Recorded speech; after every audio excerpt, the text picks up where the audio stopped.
Welcome to the first ever Stack Supplement podcast interview that's on video. Like I've recorded all of them before, but this will be the first video, and I have with me none other than what I'm going to call the kingpin of Japan, or the kingpin of supplements in Japan. We have San Diego Sam, well, you can just call him Sam, from Supplinx. Welcome. Thank you so much for having me. It's a pleasure to be here on video and live and unscripted. I'm glad to show up. Right now it's 7:50 Florida time. So thanks for having me.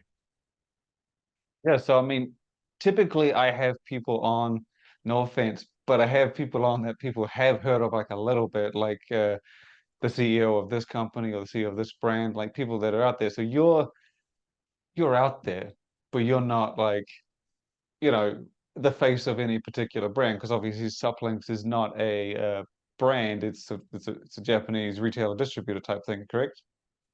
That is correct. So I am the executive vice president for Supplinx, and Supplinx is a e-commerce e-tailer.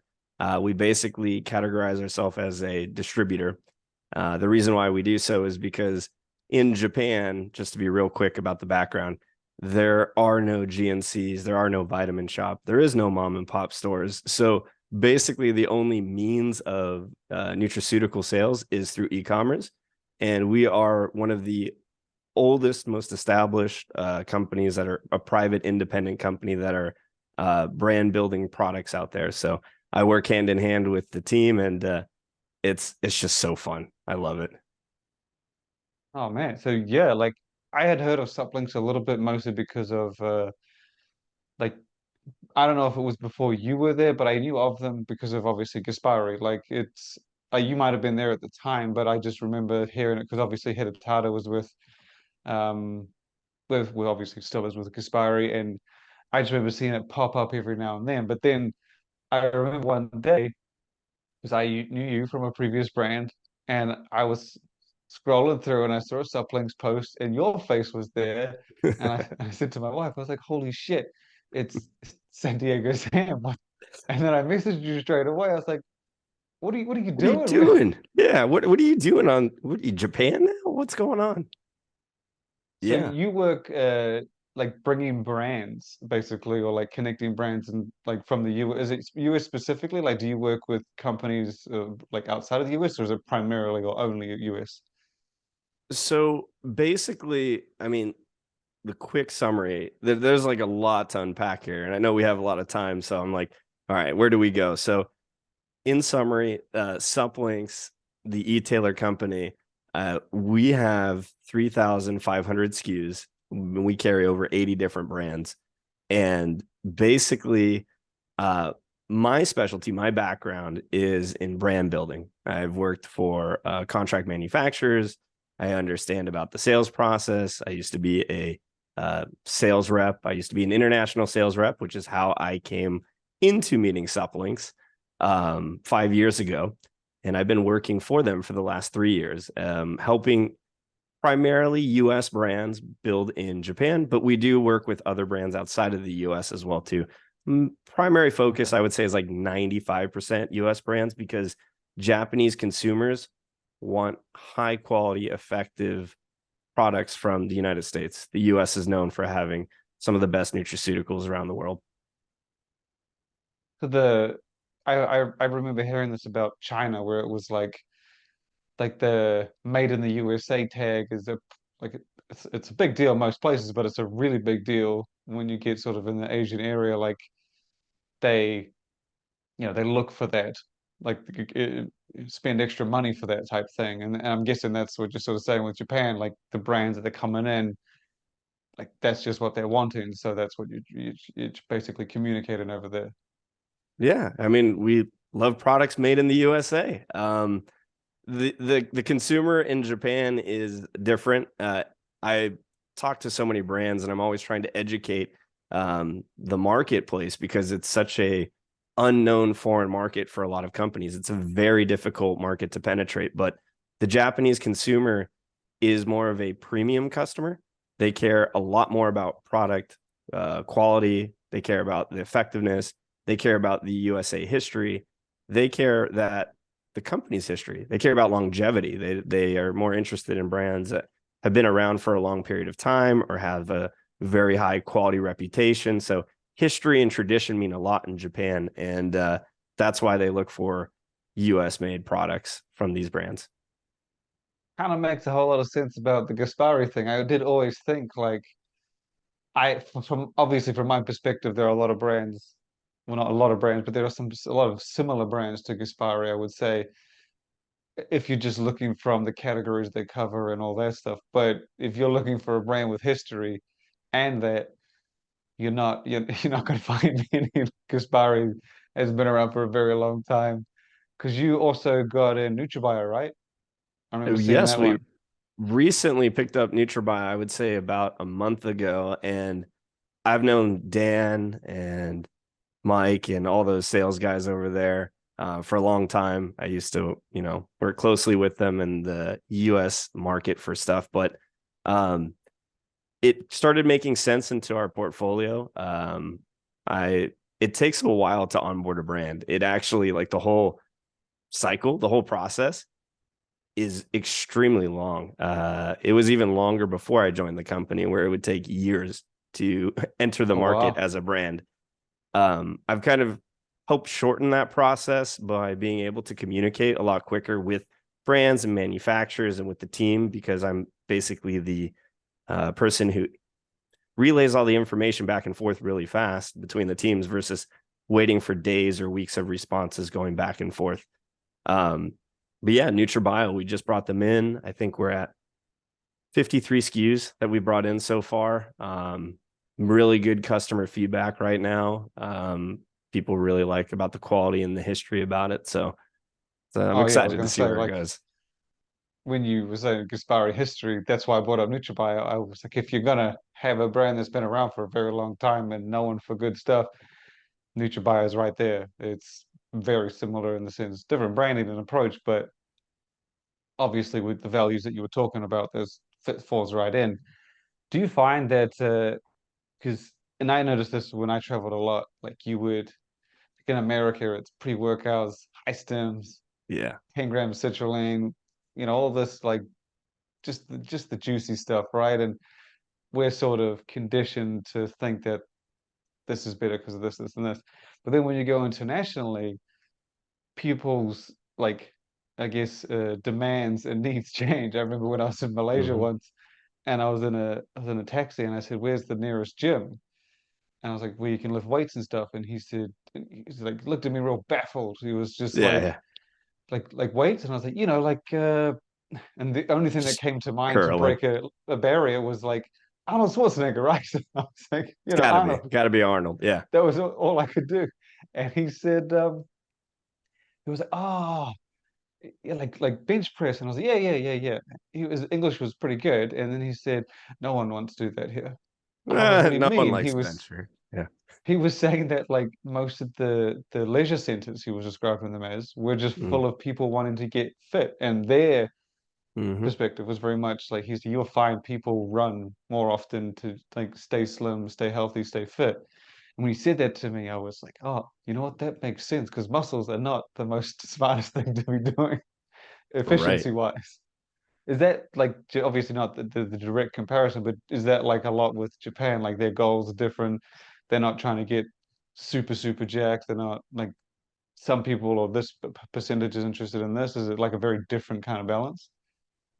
I would say so. What's interesting that's happened since I've basically started paying attention to this market was, I would say maybe 6 years ago, I watched this market start develop in sports nutrition, where it was more primarily focused on health, wellness, like you said, more like cardio, Yeah. aerobics, not really like there really wasn't that many bodybuilding shows. There wasn't that many gyms, even. There wasn't physical locations. There was some, they existed. But then what ended up happening was an explosion of fitness. What I'm seeing is like what happened in the United States so very long ago, where this, Yeah. I mean, we're talking about one of the most global, economies, one of the most technological advanced cultures, one of the most traditional cultures, who have this massive population in such a small area all of a sudden start to develop this passion for fitness and health. So bodybuilding shows are coming. There's IFBB pro events. There is more gyms opening. There are more people interested in fitness than ever before in Japan. Not to take away that a majority is still on health and wellness. And even at Supplinx, sports nutrition isn't our biggest category seller. We sell more vitamins and just general health items than anything else because the general population is looking to just live healthier, live longer. Yeah. But sports nutrition is astronomically growing, like year over year, month over month. I'm seeing new gyms open every single month. I'm seeing more pros, more bodybuilders, more vloggers, more everything. So it's just like we're in the beginning stage, and I just get to watch this whole thing develop and unfold. And I'm so excited to see it. It's very fun. Do you think it was the San Diego Sam bringing the supplements that Oh just man, started it all, or do you think it was just a pure coincidence that you came in and I mean it's awfully coincidental, don't you think? I mean, I wish I could even take credit for that. I mean, that would be cool. Be like, yeah, you know what? I did it. It was all me. Not the case. I mean, there was a layer of foundation that kind of came, and my timing just happened to be very like just I'm at the right place at the right time. I just happened to cross that bridge with a company which, by beyond odds, um, let's just say I'm the first American hire. We have over like 300 different staff members. We have 17 offices in Japan, and I'm the only American. And by chance, it was just by working with them and understanding their culture and understanding their needs, I was able to cater to things that they needed. But they had all the groundwork laid out. They just Supplinx was originally created to be a box seller. So it was very like traditional, like an Amazon reseller. So they would buy popular existing products, brands that would sell online, brands that you would recognize, at Walmart or Costco or like anywhere that's mass global market. And we would relist them and resell them. And it became a race to the bottom. It became a price war. There's no price protection. There's Yeah. no map. It's everything like that. So when I met them, basically I said, why are you guys just carrying these top selling brands? Like you don't have any, exclusivity contracts. You don't have any like custom SKUs. You don't have any protection. You're just literally fighting with competitors and everyone's just undercutting each other by a penny, by a dollar. It just, that's what e-commerce grew into in the wild, wild west days, as you remember. And, Yeah. and from there, basically we just started taking one brand and growing it. And then I was like, well, we could just duplicate this model and just keep doing this over and over again. And it just became a series of just converting our previous business model into like a hybrid where we still resell a lot of the top selling items that are requested by customers. But my whole focus is to work with very specific brands for very specific purposes to build certain SKUs, formulas, flavors, and to use whatever the strength is for that exact brand to basically leverage it into a momentum play, like basically build up hype, build up the demand in the market. I want more people in fitness. I want more consumers living healthier lifestyles. I do it. I do it for the game. I do it for the fun. Had like a small Liam Neeson moment there where you like, I have a specific set of brands. Yeah. I, And I was uh, I and then saw you chuckling over there. when you said specific twice, I was like, this has to be on purpose. He's not doing this on accident. He's doing this. Yeah. No. This is specifically done. Yeah. So I was like, anyway, the brand you brought over, like there, do you find that when you're going to them, is it feel I'm guessing the brand you've gone to understand the potential that you bring with supplements and stuff like that. And I'm guessing you wouldn't really approach a brand that you didn't think had the capacity to offer what you're looking for, really, would it? Because obviously you couldn't go to every brand and say, I might need you to rewrite and relabel all of these. Might need a specific flavor in this. The macros on this need to be a little bit off. And so I'm guessing the brands you approach are the brands you just think, or the brands that approach you, you only continue that relationship if you think that they have the ability to basically, because what you're asking to do is like huge potential. Because I Yeah. get that with like China, I think is very similar in that sense. India, like a lot of brands just pass it on. to someone that better understands it. So you obviously have to get these guys that have the capacity because not everyone has that ability or almost risk in some sense to sort of say like, do you find that the more brands you've got though, because this, like you said, you've got a lot now. Do you think it's an easier sell, or like not like a sell, but like an easier pitch? Just like, hey, these guys sold this much of this brand. Like, it's not as hard as it used to be, I guess, when it was like, hey, make me this, and I'll try my best to sell it. You've got some Yeah, great examples now in Gaspari, Recon One's another one, and NutraBio. Like, they're pretty good starting points, I guess, to compare to you guys you might want to bring on. yeah, you're absolutely right. In the beginning, I remember my first like year starting there because I wasn't exactly sure what they wanted from me. Like when Supplinx hired me, they just knew that I was able to help them build the previous brand. And they wanted me to communicate with all manufacturers, all distributors, and just basically act like a purchaser. So I was hired to do that and to just do reports and present whatever's trending, what's popular, and just give all these ideas. And what ended up happening was because I came from contract manufacturing and because I came from cost of raw materials, I knew how much each product actually cost to make. Yeah, Man, I came in swinging at brands, but in a good way. I basically was able to negotiate price reductions to increase volume. I started changing the way of how much we would sell items. And eventually I started finding and just paying attention to market and understanding like what would do well. And eventually I took one brand and took it from doing just maybe like 50,000 annually to multi-million dollars annually. And all of a sudden, everyone's looking like, what are you doing? And I'm like, well, why don't we come out with like an exclusive SKU? What if we come out with a different size? What if we do a series line? What if we do this show? What if we start getting involved with the community? What if we start hiring these athletes? So all of a sudden, we went from just being a reseller to actively working with the community. I mean, I started networking with pros out there. I would go to all the shows. I had a lot of help and a lot of support from multiple people. So it's not just, hey, I did all this work, I had all these ideas. yeah, There was tons of organizations like the FWJ, which is a show that is ran in Japan for bodybuilding, and there's also Hide Yamagishi. He's yes, yeah. amazing. He's built the foundation of fitness in terms of bodybuilding in Japan, and it just became realized, I would say, like culturally, about 5 years ago. And so he's been promoting his own shows. He's always been promoting and making content. So he was like the first kind of informational source to people out there.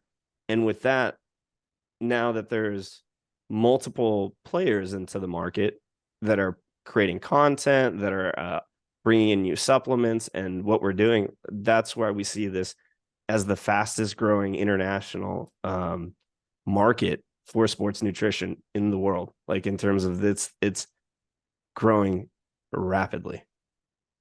You find that you said competitors. I can imagine that generally in supplements, if something does well for 3 months, it takes about another 3 months until someone does the same thing. So, like, did you find that when obviously it would have been harder for you guys because you can't necessarily tell how well someone is doing with a specific brand, but I guess did you find that after, I guess when you would bring on a second or third brand, that's when people might have been like, shit, this dude's cooking, right? Like, is that kind of Yeah. when you started seeing other guys reaching out to, because there wouldn't have been that many, not oddball brands, but you would have got your typical internationals, I'm assuming like Glanbia and Iovate and all that. Cellucor like already probably had strong presence, but you are bringing brands that aren't everywhere traditionally. So I'm guessing if you saw Correct. someone else, it wouldn't have been hard to spot what they were trying to achieve. And I'm guessing that happened quite quickly, or did it take a while? Yeah, I mean, I was always paying attention to the market, just like I pay attention to the US market here. I'm constantly observing about everything, raw materials, what are brands doing, packaging, all kinds of sales strategy. I'm just fascinated by business and I like the whole concept of creating something new and just growing and scaling it. And what I realized with what the strengths of Supplinx, what they had, and for their willingness to innovate their business model, because they were an established, successful business that basically was open-minded to the idea based on one demonstration that was successful, that turned into another opportunity that was successful, that then turned into multiple opportunities. And now at this point, it's like, basically I'm getting this like reign to bring this idea to the board and to the team and be like, this is why I think it's good. This is the items we should carry. This is the reason why for the brand. This is the history. This is Yeah. what we're going to do. This is the price point. I've already negotiated with the brand. I've already kind of built those things. And that came from understanding that the market needs to be controlled. You know, you got to have price over the market. Otherwise, if we're brand building, we're investing our own capital. Like, I tell this to every brand, and I'm sure I'm going to get a lot of brands hitting me up even more because of you. But it is one of the hardest markets to penetrate. And I tell people, I will be so honest and just run you through the numbers. I'm a huge math guy. Every kind of plan that I make ends up becoming successful on that because I run it all based on math and the investment that's needed to kind of get into market. I am not your typical international distributor. It's not, I wholesale and buy your product and I go sell your stuff. Yeah. And that's our relationship. And you send me a media kit No. folder and you basically send me some stuff and you're like, hey, you know what? Good luck. If you need anything, just let me know. By the way, I came out with a new SKU. You want to pick it up? And I'm like, listen. I used to be an international rep. I used to work for a brand. I understand your needs. I understand what, has to happen. I will work with you. I will accommodate what you need because I understand your needs. I understand that you want to grow SKUs horizontally. I understand you want to do this. I understand you want to do this, but this is what works in my market. And this is the way that we have to follow it. Once we do that, everything else is possible. It just continues to scale. It's very organic. We're not volatile. We don't have spikes in the market. We just consistently grow. That's how it works with us. Yeah, I've heard like I didn't very traditional, my similar mindset. Like I just assumed that everything that people liked in the US, if you went to the gym in Germany, you would like it there too. But I think I went to FIBO in like 2014 or 15, and it's just one of those things where you see something and you go, oh, like, and I went there and everybody was selling amino tablets, like big ass Right, tablets of right. Horse aminos. pills, and you're like, Yeah, whoa. horse Yeah, pills. And I'm yeah, like, wait, like what? And then I had some yeah. presentations from a couple brands, and they were like, "This is our new amino tablet. It's based on the amino profile of salmon or something." And I was like, "Oh, cool." And it's a And it suppository. wasn't until I Yeah, started looking around, I was like, "Oh shit, they really like this stuff. Like this stuff yeah. sells really well here." And then take that mindset to other European places and Asia I've visited a few times. It was like, oh, okay. So not everybody likes the same shit, obviously. Like it makes sense Right. now, but then you had to kind of see it to believe it. And it sounds like you had not like the ideal position, but it sounded like they didn't have the idea on innovation. Essentially, they didn't like. I guess they ran out of pages in their map. Like they just took it to the best they could, and like it sounds like they will didn't know what innovation was until you kind of were like, hey, you could do this shit, right? Like do this, and this. And I guess since they probably were doing so well, it wasn't gonna hurt them to try, and they were the only ones in there, I guess. Yeah. It First off, on your point, every market is totally different. Oh yeah, now I know Whatever. this. Yeah. Now you know. I learned that quick too because I didn't think so for like even very broad categories like pre-workout. Oh Pre-workout does yeah. not sell well in Japan, which just blows my mind. Like I was like, what? Pre-workouts? It's like the top selling thing in the United States. That's what everyone wants. It's different. And Like the energy drinks are like I I've been there. know. The energy drinks were Oh like my 8 gosh. ounces or 6 ounces. I had to Yeah. pound four of them to get a workout in. Yeah, I I was remember it's the caffeine content super low. Like yes, I know, yeah. it was like, oh, what was it? So what's crazy about this is that there's only energy drink wise, the first time that I went to Japan back in like 2018, there was only Monster and Red Bull. That's it. There is no other even like off-branded brand. There was no other Yeah. brands that are popular in the United States. Like it was nothing. And I was so confused. And then when I looked at the back of a can and it was, oh, what was it? It was like 30 milligrams or like 40 milligrams of caffeine. And I looked at it and, you know, mind you, at this point, I'm taking an excessive amount of caffeine.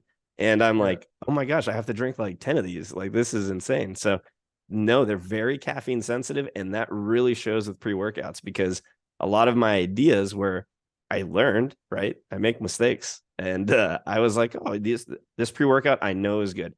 I can try a product and I can determine just on like, you know what, this is really strong. This is really good. This is probably going to do well. Well, when I first started, I was like, this pre workout is going to be awesome. Oh, horrible feedback, horrible feedback. And Oh yeah. learning from those experiences, we were able to kind of adapt. And then I started really understanding the market trends. And I was like, wow, like people really love like intro products or nitric oxides or like things that just kind of help with health or flavor wise that are just totally opposite. Like if a US brand gives me their top seller list, I flip it upside down. Whatever's on their worst selling flavor list is my Closer top to sellers. what it. Yeah, absolutely. Easy money. It's great. Yeah, I remember when I was in, I believe it was Thailand, and they were serving. They weren't like I couldn't find a pre-workout or energy drink, and they had a tub of C4 at the counter, and they're selling it by the scoop. It's Yeah. max 2 scoop serving. And I was like, oh yeah, sweet. It was it 175? I can't remember the exact amount per scoop. And they were selling it price per scoop. And I said to her, I was like, oh, just give me two. If you can make it heaping if you want.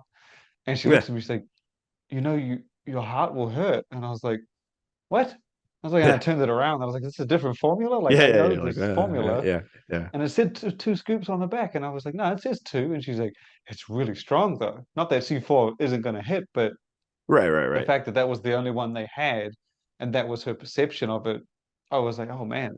And I learned that a lot about Asia and energy drinks. Just caffeine isn't their deal. And It is but not. obviously, you guys do extremely successful, so there's very clearly a world outside of caffeinated work. Hard to believe as an American, and I love caffeine. I literally drink an energy drink every single morning. It's It's the Harry Potter of supplements. Like you yeah, take it and it gives you energy. It is yeah, ridiculously magic. I It's love it. amazing when you think about it. Yeah, I so know. it's do you find that like you were saying, you get sometimes you get people to create specific products and flavors for the market. Do you find that like yeah, it's cool when you see it in the US, but you see it a lot. Like I would say US, Canada, and the UK are probably pretty similar, and Australia a bit, so you can do Yeah. similarly cool things there and they pop off. But I gather in places like Asia and even some of the like India and Middle East, like when you do a cool flavor specifically for them, I feel like it just blows their mind. Like especially if it's coming from a made in US company, like that's gotta go off, right? That has to hit, right? You know, if depending on what the flavor is, because there's certain flavors, let's say like a lot of the collaborations that have come out, like things, let's say like Fruity Pebbles or like iconic childhood drinks or candies or cereals, all those things, which I absolutely love. And I try it and I'm like, this is delicious. Will not sell in Japan at all. It has to be a very natural flavor that is found naturally. And what I mean by that is like things like chocolate is natural, like things like fruits, mango, lemon, like anything, melon, anything They that's do like matcha stuff right as well, don't they? I've matcha, seen a lot of those. teas do well, Yeah. matcha does well. But those are all again like single flavor profiles that are Oh, okay, I see what you're naturally saying. found in resources in a sense to describe it. And like if it's anything out of the box, which in the United States does really well, it's too out of the box out of there and it just doesn't sell. So you can't mix things like a chocolate cookie mango smash Oh no. might Oh no. like that sounds horrible. But separate is good. Yeah, exactly. You put it separate and it will sell. And so like you could put a bundle, you could do like a buy one and then get this one and sell it separately. But if you mix anything that's crazy, or even sometimes, you know how the flavor names get pretty unique nowadays, where it's like Yeah, yeah, yeah. Viper's Blood or like, Unicorn piss and stuff like that. yeah, yeah. Oh man, love me some. Yeah. Anyways, so with that, it makes it difficult because of translations too. Sometimes like we'll get odd words that would just translate wrong. Where like even though the team will understand what like the goal is, it just is very difficult to kind of get it across. And it's just unknown. So if people don't know it, they don't want to buy it. The consumer, the consumer in Japan is Interesting. so well educated and they are very, very, oh man, they're so curious about everything. Our customer service gets so many emails for any kind of slight change, whether like, you know how we had the supply shortage where like the caps would change or like the bottle would be different, like just because that's Yeah. all that there was available. Nonstop emails like, is this a real product? What ended up changing? Did the formula change? What's this? Where's the sourcing from the calcium? That's like regular customers asking us very detailed, specific things. Like if I say that it's, I had someone that was asking about the calcium and where it was sourced from. And, if it was from, let's say, like red kelp algae or something, they're like, but from what coast is it from? Like, it could be from these two areas. And you're like, whoa, these are some tough questions. So the consumer really does their due diligence. They look at materials, they look at what they're trying to get, and that's the market that we're fighting with over here. So it's great because Man. it's tough, but it's fun. Yeah, it sounds like a fun job. It like I said, it's there's a lot of most markets are different, but very few have the I guess capacity or even the San Diego Sam to communicate to what they want. I feel like obviously Supplinks made a fantastic move because like a lot of the things that you have seen in the US, they might never have heard of and never even think could apply to them. And then like you can just roll it out and seems like a lot of the stuff, a lot of the things in the communication works. But yeah, I mean, because the last time I went to Japan was 2016 or 15, something around there. I didn't see a monster. I think I remember it just being Red Bull, and I think I occasionally found a green one, but no Right, Monster Ultra at the time. right. Um, and I couldn't find a supplement store to save my life. Like Nope. Can't not find a even like a supplement. protein Yeah. section at a Mm-mm. supermarket or anything. There And the wasn't gyms are protein tough to find too. bars. There wasn't protein Oh, drinks. There was nothing like that. And nowadays there is actually aisles of within convenience stores. There's like a whole section of protein snacks. There's actually oh, protein look at that. bread. There's RTDs now in like the Tetra packs. Yeah. The there's a lot more. I mean, like I said, in the last 5 years since I've basically watched this market has completely changed. I mean, it went from no fitness to literally the new wave of an era. So like new consumers are coming in. We're working on bringing in new brands. We're working on expanding categories. We work with so many different brands. Like I was saying, 80 different suppliers that I work with right now. Wow. And it's tough. It is really tough, but there's so many great products out there, like there's so many great brands that are doing things right. There's so much information and um, you know, as as long as your product's good, it does well in the market. You know, I Capitalism, like that. right? I always like that sentence because the thing is you'll never find. This is why I find it hard on stacks because whenever someone approaches me, they always say, "Oh, dude, my product's different," and I was like, "Nah, it's okay." Like, "No, it truly is," and I'm like, "But I've always found that a difficult thing to hear because I know you're never going to come to me and say that your product sucks, right? No one's going to Right. say, 'Hey, check out my brand. It sucks ass,' right?" It's above average. You So, should try it. so because so because they can never say that, I have hard time believing what they do say. But that's Right. I mean that's neither here or there. But you're right. There's a lot of good brands, a lot of good products, and it just it's exploding every goddamn week. It's difficult to keep up, but it's fun. And now we've got to follow Japan's market because Sam is kicking it off and elevating the game. I guess one last question I have, and this is purely for me because I'm very interested. Do you find, or did you find much change or like reaction and growth? Like with Supplinx, obviously you've bringing in big brands before the rival of San Diego Sam, but when you started bringing in these new guys and really, you know, let's just say, you didn't kick off the growth, but the growth happened at the same time. Right, right, Did you right. find Coincidence. that, Yeah. yeah, like, did you find that the domestic brands made a shift too, or were they sort of just sitting there like we're shit out of luck? These guys are whooping our ass. Like, did you see much of a change for them? Like with that supermarket aisle and the protein RTDs, is it primarily imports or are domestic guys getting in there as well? So are you referring, just to clarify, are you referring to the brands that kind of existed in market previously? Yeah, Okay. yeah. Sorry. So, or even if like Japanese brands made there or made from around there, or even Yes. like newcomers, I guess, even if you saw a change in, because I can't imagine there being that many new Japanese brands rolling out Right. ever. Was there like sort of shifts in that space, like again, domestically or locally?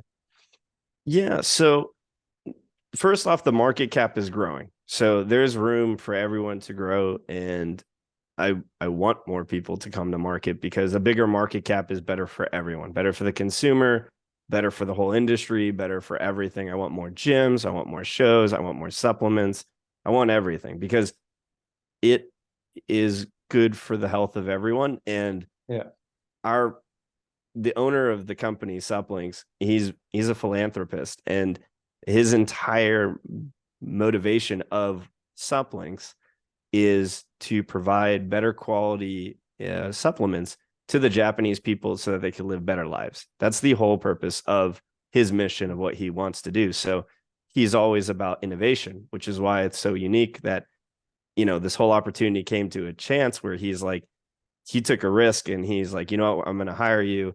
Let's go see what we can do. And, it led to that. So with all that innovation, the brands that were existing before, there has been some shifts, right? I would say some domestic brands, in terms of like US brands that were global brands, there was a decline into market. Some Japanese brands, new brands have grown. So it's a little bit of a power change, but there hasn't been like a complete drop of certain brands and the growth of other, because it's just an elevating platform. There's room for everyone to grow right. at the moment, so it's a really good time into market. And so I'm seeing successful independent Japanese brands. I'm seeing brands like a spinoff from My Protein that entered market, which is pretty interesting. It's a brand called Nature Can, and Is it it from the Hut Group or is it like a ex CEO created his own brand, ah? and because he was very familiar with the market and the opportunity, and My Protein is in there as well too. So there's some interesting brands that are coming in and that are independent, which is I find fascinating because there's not many US brands that are entering by themselves. It's too difficult without having a partner Yeah, that can help you with translations and know culture and have the background and history, because the consumer wants that, to buy from an authentic reseller, someone that they know, someone they can trust, that has reviews. So it makes it very challenging to enter the market. hmm. Hopefully that answered Interesting. your question. Little tangents here and No, there. it did. Like I said, I mean, it's very much. I mean, it makes sense. I guess like the category expanded, and with it, just sort of the brands grew. I was just like I said, I was interested to see if there was, like I said, an infusion of the US and maybe the pre-workout category picked up, or maybe these guys started doing some of these more unicorn piss flavors and unique things like that. I was just because I hadn't Yeah. seen much, and I know that being in the industry or knowing people is a huge part of it. Like I'm never gonna get suggested a Japanese brand on social media ever, like purely Right. because of language and location, and even when you're there, you might not find them. So I find it difficult with markets like Japan, China, India to get any, I guess, scope of what it can do without actually being there buying the stuff and knowing people, I guess. So, no, it was interesting. And yeah, man, I'm gonna have to stop by. I'm gonna have to visit at some point, go check out the the damage that San Diego Sam has caused on the entire supplement industry of Japan. Um, but no, it's awesome having you on. I think it's anyone that I guess wants to get into Japan, hit up Sam. Oh no. Yeah, I mean, for anyone that has any questions, again, I have no problem having any conversation with any brand that's interested. Because again, even if we don't work together, I can give you a list of the competitors. I will Yeah. help you with anything that has to do with entering the market because the better the market is, the better it is for everyone. So feel free to reach out to me at San Diego Sam on Instagram. Uh, if you have any Just say, I thought that questions, was going to be your email, like San Diego Sam at supplinx.com. I was like, oh man, you worked it in there as well. that would be funny. God I damn. should, man. I should. No, yeah, just if anyone has any questions, they can. And I'm sure that you know, I'll be here again talking to you with some more updates. There's so much information and so many things going Next on. time, next time Next we'll be time. in Japan. We'll do it live. Wow, on the Yeah. streets. That'd be How pretty about cool. that? We'll do it. We'll just sit down and just talk between each other. That'll be even easier. Absolutely. As long as we're eating some food and we turn it into like a food vlog too, that'd be great. Okay, man. Well, thank you for taking the time and look forward to having you back again. No problem. Thanks for having me. I appreciate you, and I'll see you in Japan.